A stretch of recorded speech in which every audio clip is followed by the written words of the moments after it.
Hello, and you're very welcome to Season 2 of the Jameson Graduate Programme podcast. This is a 6-episode series focusing on a different part of the Jameson International Graduate Programme each week.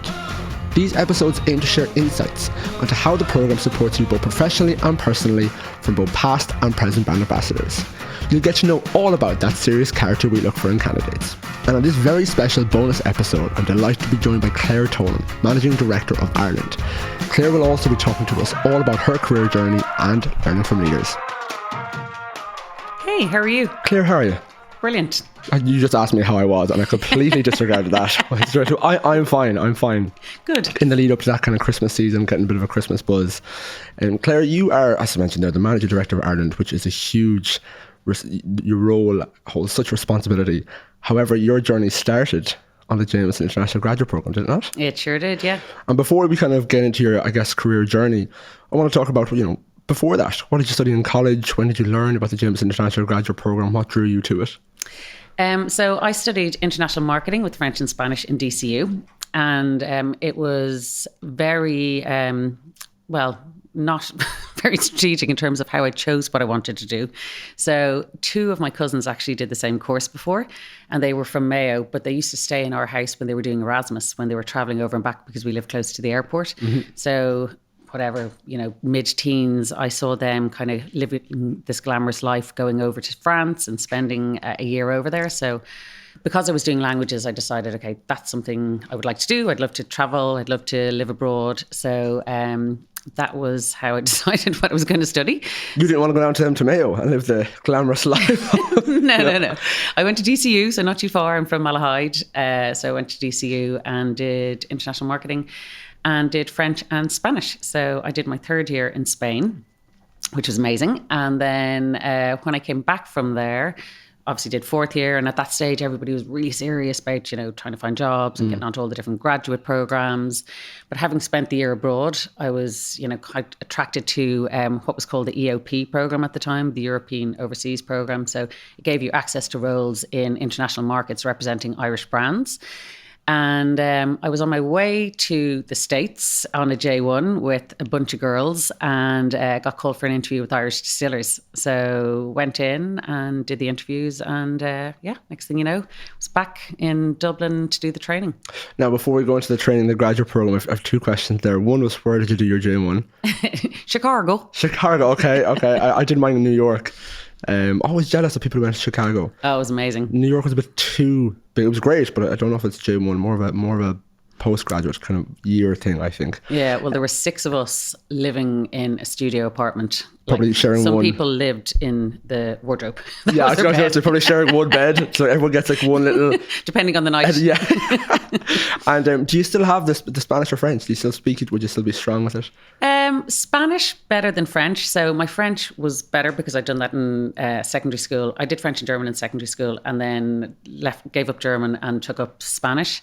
But then when I went to San Francisco, I actually kind of kept speaking Spanish because a lot of people from South America, were living there. So Spanish kind of took over French. So now when I try and speak French, Spanish pops out. But I still understand French, but not as fluent. I wish I could understand this. I could barely understand English at the best of times there.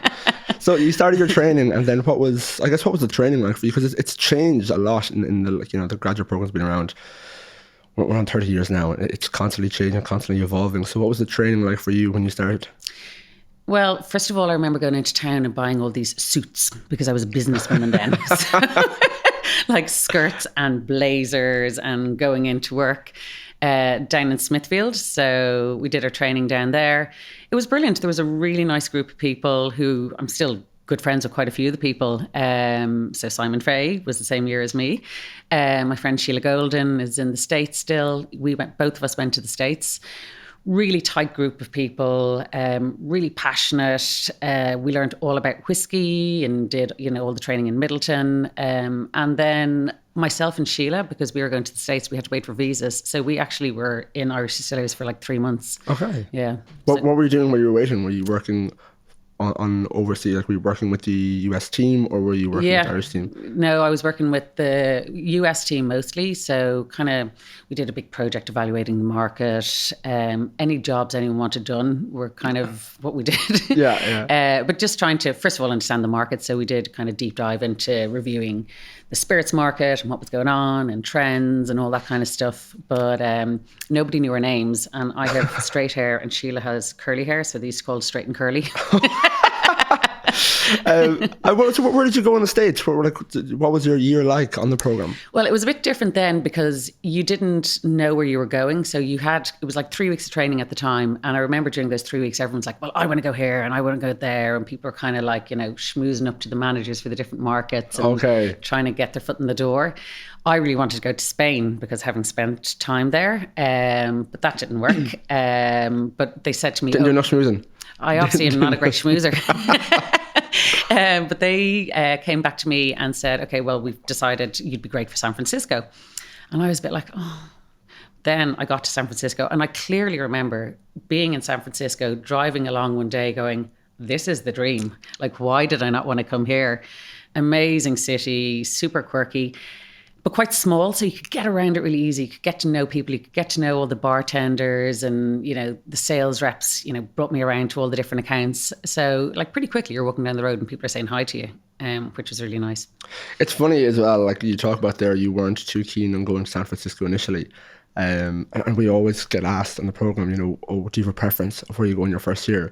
And you don't. And people are like, I don't know if I want to go to these places. But every time you get sent somewhere, you're like, this is amazing. Oh, unbelievable. And I suppose it's just, you don't know it. But then I got there and I remember literally going up and down the hills going, like, how thick was I? This is the dream. Is it windy there? It is. It gets quite cold. Well, relatively speaking, I suppose, in comparison to LA, it gets foggy. Okay. So in the summertime, the fog comes in, but it depends on what part of the city you live in. But literally, if you go half an hour outside the city, it's roasting. Okay. Yeah. Yeah, because that's well, not roasting, but it's warm. So you could go and do camping or any kind of outdoor activities you want to do. Because Berkeley is actually just the way over. Because that's where like a lot of my friends would have went in J1, which is a popular place to go to. And what was, I guess, it was a year over there in San Francisco, wasn't it? Yeah, so when I started, the program was only a year. So you kind of went on for 1 year and that was it. But I was quite lucky. Mine got extended. So I did a year and a half and then ended up not wanting to leave. Loved San Francisco, loved the job, loved the industry. Just really good fun, really exciting place to be. Like if you think back in 1999, it was the whole .com thing. So, I was looking for opportunities to do sponsorships of bars and events of these different .com parties that were going on. So, every night there was something going on. Yeah. Because I want to talk to you about post-program and I guess your career journey from that, but what was your role in San Francisco? I guess because even we had Simon Fay on the podcast talking, and while again the program's evolved, the kind of bones of the role of a brand ambassador is still very, very similar. So what was, I guess, your day-to-day, or as we always say, no 2 days are alike in the graduate program, but... Yeah, so for me, I worked very closely with the sales team over there. So in the US, there's a 3-tier system. So you sell into a wholesaler and then the wholesaler sells on. So the reps are from the wholesaler. So I basically would work with a lot of them. But then once I kind of made connections and I knew the bars myself, I would go in and I would organise, different events with different bars. If they had a company who was doing an event, I would look to see if I could sponsor that. Claire, what was your first role post-program? Well, the first role that I went for, I didn't actually get. So it was a field marketing role. And I went and I did an interview with this guy. He said to me, meet me in Arizona in an airport. So off I went. But it was really rushed. He was late and I was nervous. I was in the airport and he came along and we did this interview. And I just felt like I didn't really kind of get going in terms of the interview. Yeah. Anyway, I didn't get it. Totally devastated. But I wanted the job so bad. I rang him up and I asked him, could you give me some feedback as to, why I didn't get the job, what could I do better? I'd like to learn from the experience. Then he rang me back and he said, do you know what? Actually, we'll give you a shot. So So the call worked? Yeah, I think he kind of went, well, maybe your woman now has something in her. So had to come home to Ireland, get my visa organised, and then I came back out. So yeah, I worked in field marketing. So I covered basically Alaska down to Louisiana across all of the Pernod Ricard brands. That's a huge area to cover. Yeah. And how long were you there? How long was your role in? I did that for about 3.5 years. So, I was kind of looking at, Chivas and obviously still Jameson, but the full portfolio brands. So it was really interesting. You were working with different targets. I was working with Martell. So totally different consumers versus what I'd been working on with Jameson. So it was brilliant. And then from there, where did you go on to? I'm trying to piece the puzzle into your after that, I decided I was going to go travelling. So went travelling around the world for a year. And then I came back to Dublin and I was looking for a job, and I went into a company called Alternatives, who did kind of marketing placements and marketing training and consultancy. So I went in to look for a job with them, and then they offered me a job. So I worked with them setting up their marketing training side of the business, and did that for about 1.5 years, which was brilliant because it kind of gave me exposure to the Irish market and to understand how things work here and, what business in Ireland is like. But then the lure of Jameson called me back, and I came back, I think, in 2007 to work in what was the international commercial team at the time. So having obviously worked in the US, I kind of slotted back into that. So I was what was called a regional manager for the US and Canada. And then did you look after grads? And were they under your remit? Yeah. So a lot of grads, hired a load of amazing people to work in the US. And I did the US and Canada, and then the US and South America. We had grads in South America, in Argentina, in Brazil, in Uruguay as well. So I think there were maybe 10 or 12 at one stage. Yeah, we had a really large group of grads in the US. What's that like, I guess, from your perspective of once being a grad to now looking... I guess after it was good in the interview process because I could tell who I thought would be a good candidate. Like, it's full on, you need somebody who's really self-motivated, somebody who's got drive, somebody who's engaging. Like, to work in the drinks industry, you need to like people. You need to engaging with people. So, you're looking for the right kind of character that you think could work in the US. Who has that serious character. There you go. But you do, it's a very personal job. Yeah. And I guess especially the brand ambassador role, because you're on the ground and you're kind of the first point in contact often for the brand. Completely. And I would often say, if you think about it, some of the time, you're working with sales reps. So if you're going to be in the car with somebody all day long, to keep that vibe going, to keep them energized, to make them like your brand, it's a certain type of person that works for. Yeah, of course. And so then what was the progression after that? So you were looking after the... So I did the US and Canada, and then I did the US and South America, and then I had baby number one, and then I did Europe, so Southern Europe. I looked after Southern Europe. So when I say I looked after, basically all the strategy for Jameson is done here in Dublin, and then my role was to work with the markets to help them bring the strategy to life. So, that's what they do. So I was kind of the link between the markets. So very different. The US is a massive market and they have a lot of people, and it's kind of like a small cog in a big wheel kind of setup. Whereas with the other markets, they were really looking for your experience to try and help them and guide them in terms of what they should do. So totally different type of role, but really interesting. And then I came back to the US and I was regional director, kind of heading up the Americas at that stage. Where were you based then? Always in Dublin. Yeah. So, but traveling a lot. So I would be over and back, to the States, 6, 7, 8 times a year. So a lot of travel, kind of go maybe on a Tuesday, back on a Friday morning. Because it's really important to meet the markets and to know what's going on. And because I'd worked there, you kind of knew from the ground up how things work. So you could bring that back and feed that into the marketing team in Dublin, which really helped as well. And so then that brings us up to where? So that stage, then I went as brand director for Jameson, and did that for a while, and then had, I don't know, what baby am I on now, 2 or 3? So 3 boys along the way. And then after that, I moved into managing director of Brand Homes. So Brand Homes is the Jameson distillery in Bow Street, and then the Middleton distillery, but not making any of the whiskey, just the visitor experiences. Yes, yeah, of course. And that's where you actually want to shout out to Michelle Lane. That's where you met Michelle, wasn't it? Yeah. In Bow Street. Michelle works at the graduate team. Do you have... I guess you've had an incredible journey, and of course you're learning things from every role that you're in, and that's, I guess, the natural progression of a career. You know, you take things from your previous role and you bring that to your new role.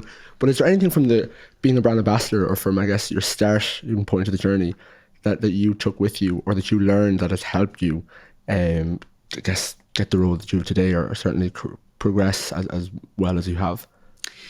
I think one thing is, having come through the grad program, you always have an absolute passion for the brands. You know, you're sitting there wearing your Jameson jumper.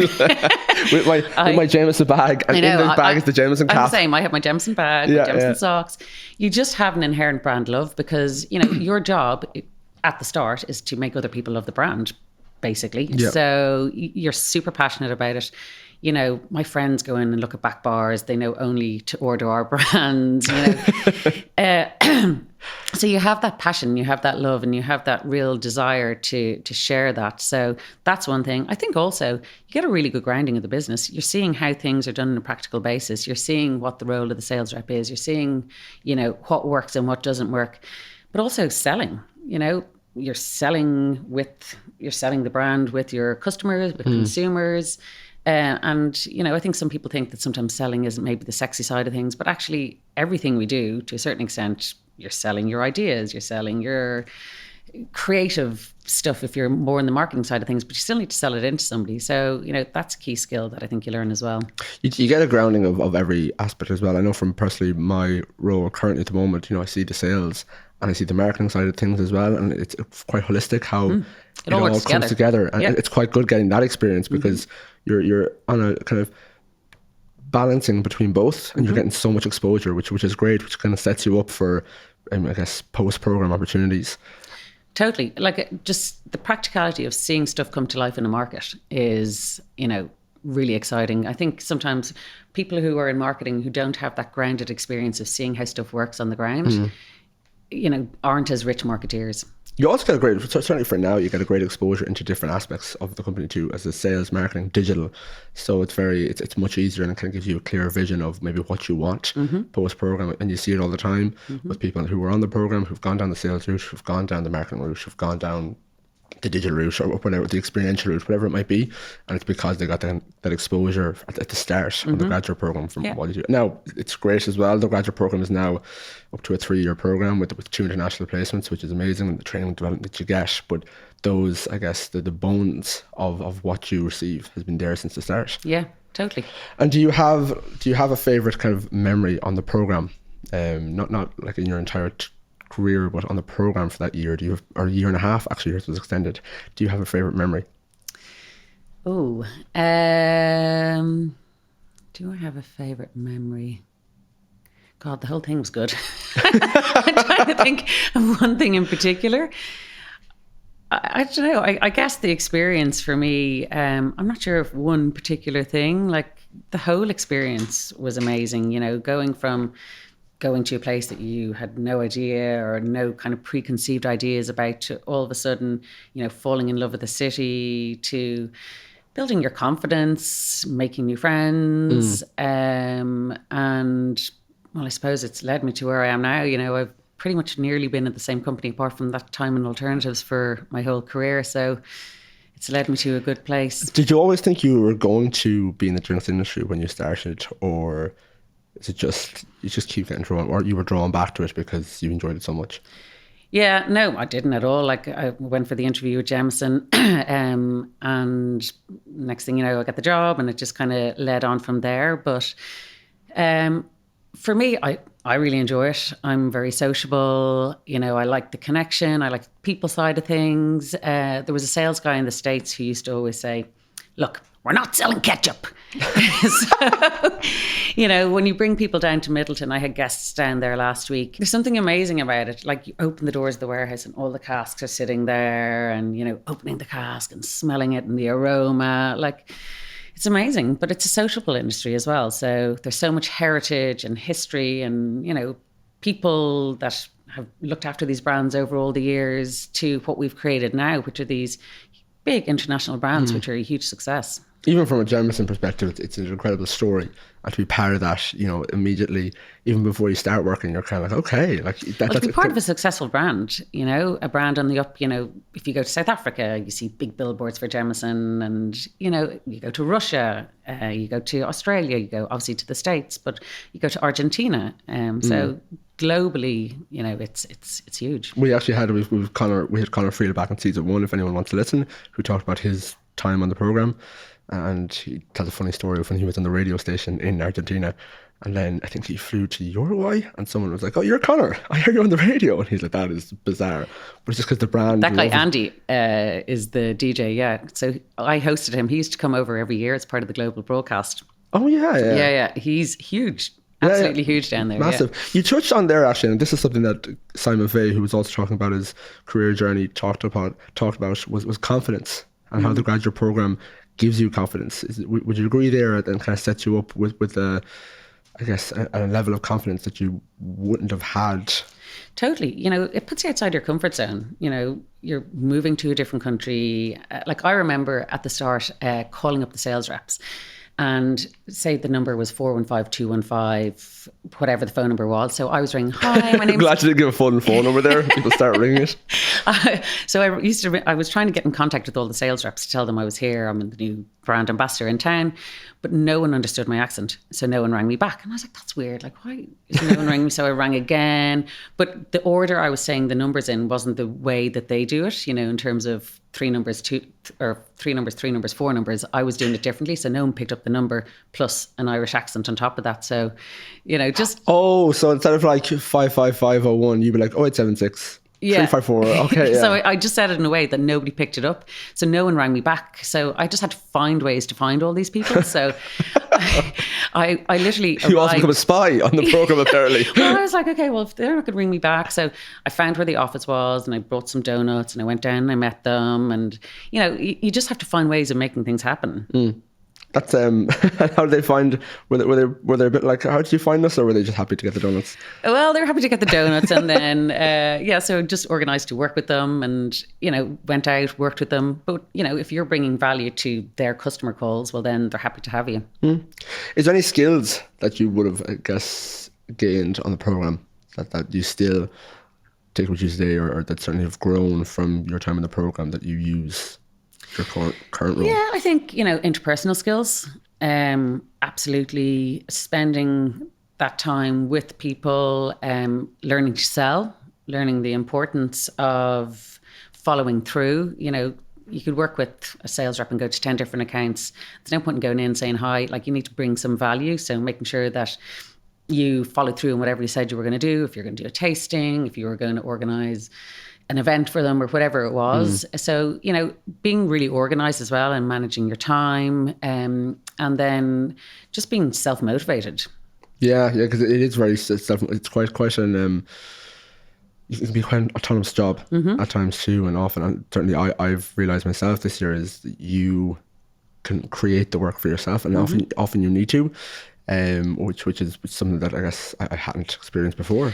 Which is exciting. Yeah, of course. For me, I love that. I love the fact that you can go out and shape it and find ways to do things that people haven't done before, and bring your own kind of touch to it. And it's that thing, like, the day one, and the person who I took the role over from Pippa, and every brand ambassador would be like, day one, they're like, what am I meant to do? And then by day 5, after the first week, and after you've realised you've a list of things to do, because you've agreed to do tastings, or you've called into places, and you suddenly, the more you get yourself out there, the more you put yourself out there. That's it. The more you engage and the more you meet, the more stuff there is to do, and the more ideas you have, and the more people you connect with, and the more opportunities you see of things that there are to do. And you're working with an incredible community as well, certainly from a brand ambassador's perspective of the trade and the bar. You're working with amazing people who are incredibly skilled and talented in their own, and very different as well. Like, it's a very diverse group, so it is really, really fun. And they're delighted to see you. Oh, delighted to see you. So you're working on a brand which most people really like, and then you're coming in to add value to whatever the conversation is. So people are delighted to see you. Do you have, I guess, because we didn't touch upon what your role is currently as managing director for Ireland, what I guess would fall under your remit? So right now, I'm responsible for the sales and marketing. Well, me and my team, obviously, for the sales and marketing of the full Pernod Ricard portfolio of brands on the island of Ireland. So the reason I say island of Ireland is because we have a team up in the north in a company called Dillon Bass, and then down here we're part of Irish Distillers. So we sell obviously Jameson, but Powers, Redbreast, and then we have Malfi and Absolute and Beefeater and champagnes and wines. So a very broad portfolio of brands. What do you think, I guess, when you started the program? Okay, this is, because I want to get into advice now in terms of for people listening to this, but say, you came in, you just got offered the role of Irish Distillers back in, what year did you? 1998. 1998. When I was 10. And you had an incredible career at that age. And they said your role's going to be manager director of Ireland. Would you be like, whoa, would you believe it, or would you? No, sitting there at that time, no. But these things kind of, it happened, the flow from one to the next. I remember working in the international team, and I had a team of 3 people and maybe 10 brand ambassadors. And then when I moved into brand homes, I had a team of 150 people. I was like, okay, how's this going to work? But you make it work. And that's why they give you the job, because they see the confidence they have confidence in your ability to do it. So, the first year you're totally bricking it. You're like, am I doing the right thing? Am I not? But, the next year you just realize that all of a sudden you have the confidence and you are doing it. And then the third year you're like really doing it. So, I think every time I've moved into a different role, you've always got that fear factor of like, can I do this? But then, there's no point in pretending that you know everything. You ask questions and you have people around you. It's not your job to do everything. There's lots of skilled people who are there to do it. But, you just need to work with them and try and get the best out of them as well. So it's upon reflection as well. You look back, you go, oh, whoa, when I first joined, wasn't the best, as opposed, because you have the confidence now. And that's probably the same with anything, sport, academics, whatever it is. Totally. When you look back on when you first started to where you are now, it's a lot different. Yeah, like I'm the third year in this role now. And I remember at the start, like just constantly everything was new. So you're listening and you're learning and you're trying to, get your head around everything. And then the second year, you know what they're talking about. And then the third year, you're like, okay, well, let's now try and see what other things you can improve and do better. Have you, thinking about your career, what's, I guess, the best piece of advice that you have received to date? Yeah, that's interesting. I think,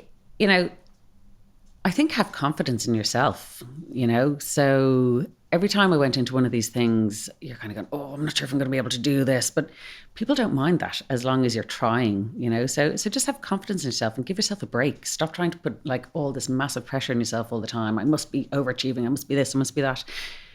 Try your best, get stuck in, and, don't be afraid to say, I don't know, like when I started this job, I remember looking at this spreadsheet and I was going, I actually don't have a bogs of what's going on here, because I can't read the abbreviations. Like at the top, there are all these abbreviations. There's a lot of abbreviations.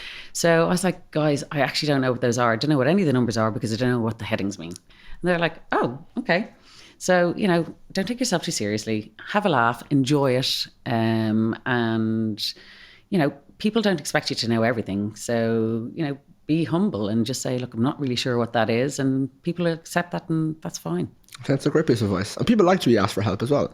Like people like to be asked to lend a hand or help you show some things. Mm-hmm. No one's going to think worse of you. In fact, they're almost going to think better because you're actively trying to get to know whatever it is. Mm-hmm. Do you, I guess, look, you're in a leadership role. Do you have what would be, in your opinion, the strongest attribute or to be a leader? So I think to be a leader, listening is really important. Well, it depends on the different times. So, I think you need to listen. So especially in your year one. So what I would do is talk and listen to really try and understand and get to know the people around you. But at different times in leadership, you need to lead from the front. There's other times when you need to step back and let other people do. So, depending on the situation that you're in. But I think making connections with people and understanding what's going on around you is super important. There's no point in thinking, I'm the leader, I'm the boss over here. It's actually, you need to be part of your team and really understand what's going on in order to be able to move it forward. Great. That is a very Well done. Good. Good. It's very similar to what Simon said as well, though, and that's what I find rather interesting, because two fantastic leaders, and with a kind of the same approach to it as well.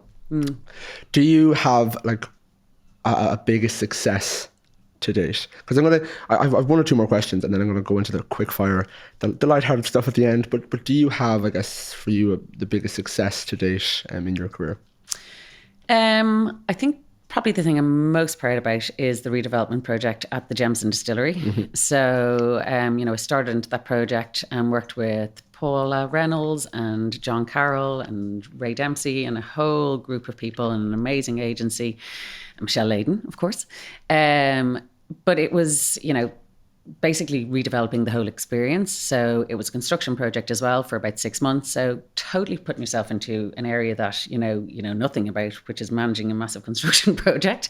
But actually at the end of it, for some reason I met you with the hard hat on. Oh yeah, that's what we used to wear. And walking around with the steel top coat. Yeah, that's exactly what we were wearing. But I remember at the start going like, where do you even start with this? So there's the physical building side of things, but then there's the whole people side of things, and then there's the experience side of things. But it was really intense. So we used to call it the Bow Street bubble. Like we were just like stuck in the middle of this. We had a timeline of 6 months that we had to have it done by, because we had to be open for St. Patrick's Day. So it was really intense. We all worked so hard. There was a huge amount of energy around it. And then we opened the doors on time for St. Patrick's Day.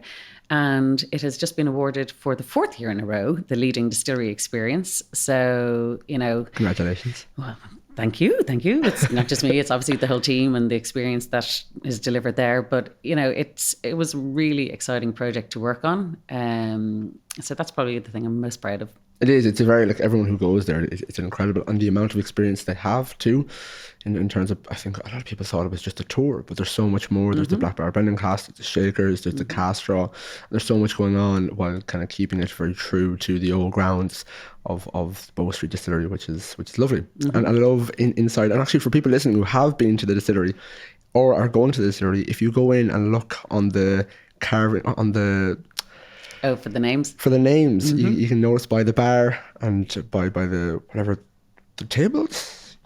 Yeah, what happened was, it was originally just around the bar, but then there were more names that we needed to put around. So around the edges of the tables as well. You can just find the names of the people who were part of Bow Street. Of people who'd worked there over the years. So we took the names from the archives. So all the people who'd worked there, all the distillers, the coopers, all the names basically that we had from the archives, plus all the people who were working on the project and all the current people who were working there when we did the project as well. And that goes back to what I said at the start of the podcast. You're kind of part of that story, and it's stuff like that you're like, okay, this is... My name's on the bar. I mean, mine isn't. I hadn't joined the company at the time, but here's hoping I'll just carve it in somewhere. I won't. But yeah, you're part of that story. You're part of that journey of the growth of not just kind of a major brand, but an Irish brand too, with such history and heritage behind it. Dates back to 1780. 1780. 1740 if you want, when John Jameson was born. If we... Say there's people listening to this podcast now and they've heard of your amazing journey and the major roles you've had and the markets you've covered and I guess what you're being exposed to, and they want to join to the programme, would you have any advice for them? So I would advise them to think about the application process and really, put some energy into showing the personality in the video that they do, and because that's where they'll stand out, because obviously all those videos are reviewed. So really make an effort to make it interesting, to make it personal to yourself. I think that's really important. And finally, Claire, just in terms of advice, for people who might be listening to this, look, the graduate program might not be for them. It's not always for everyone, but they really liked your journey of your career. What advice would you have for someone who's about to finish college and want to start their career? Is there any piece of advice you'd have? Yeah, I think... if you start a role, it's not like you're going to be there forever. So just get stuck into something, but do something that you're interested in. Do something that, you're drawn to. Because I think if you're interested in it, if you're passionate about it, you're going to enjoy the time. You spend a lot of your time at work. So do something that you enjoy. If you don't like it, you can change. But, try it and give it your all. And if you don't like it as well, you can take something from it. That's the one thing that my mother always taught me is no matter what job you do, whether you hate it or love it, you can take something from it. And just make sure you do take something from it, because that's how you'll progress onto the job that you want. Yeah. Claire, I'm going to finish off with some quick fire questions, if that is okay with you. Sure. And just there's one or two at the end that you don't know about, but they're not. Again, no tricky ones. No tricky ones. Who's your favorite podcast host? Who's the best looking podcast person you've ever seen in your life? Well, you know that answer. Come on. These are like your quick fire questions. One word that people would use to describe you. Positive. One place you want to travel to next. Switzerland, hopefully next Sunday. Oh, where? Geneva? No, we're flying to Zurich. My husband is Swiss, who I met in San Francisco while I was on the grad yes, program. I remember you told us that. Swiss Chris. Yeah. Swiss Chris. We had another friend who's called English Paul. Doesn't roll off the tongue as much. Very creative. Yeah, Swiss Chris is good because it rhymes. And then you still call that. You just got lazy then and said, well, Paul's from England. And Scottish John was another. Jeez, you just didn't stop. Were you Irish Claire? No. There were quite a few Irish people. So. Okay. Okay, so Switzerland next. Switzerland, yeah. Hopefully on the 26th. 3 words to describe the Jameson International Graduate Programme. Exciting.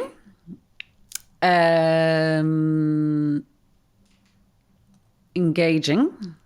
And I was going to say a great experience, but that's not one. A great experience is 2 words. There you go. Great. Perfect. That's it. That's the answer. You're better at this than me. Someone already said that. I'm not going to pawn off someone else's ideas as much as I would love to. I actually think Simon Fay was it someone had said. Yeah, someone had said. Well, that's a great answer. Great experience. Boom. Favorite part of your job.